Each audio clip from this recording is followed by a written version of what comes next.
મોડાસા શહેરની પંચવટી સોસાયટીમાં વિઘ્નહર્તા ગણપતિ દાદાનું 8 વર્ષથી સ્થાપન કરવામાં આવી રહ્યું છે।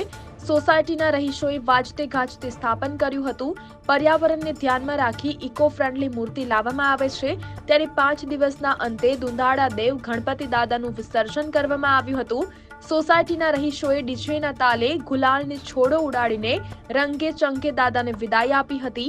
પંચવટી સોસાયટીથી ગેબી મંદિર માજુમ નદી સુધી શોભાયાત્રા સાથે દુંદાળા દેવની મૂર્તિને વિદાય આપવામાં આવી હતી। માજુમ નદીમાં વિસર્જન કરીને દાદા આવતા વર્ષે જલ્દી આવજોના ભાવ સાથે વિદાય આપી હતી।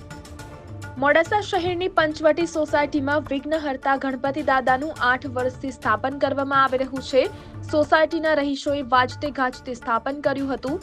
પર્યાવરણને ધ્યાનમાં રાખી ઇકો ફ્રેન્ડલી મૂર્તિ લાવવામાં આવે છે, ત્યારે 5 દિવસના અંતે દુંદાળા દેવ ગણપતિ દાદાનું વિસર્જન કરવામાં આવ્યું હતું। સોસાયટીના રહીશોએ ડીજેના તાલે ગુલાલની છોડો ઉડાડીને રંગે ચંકે દાદાને વિદાય આપી હતી।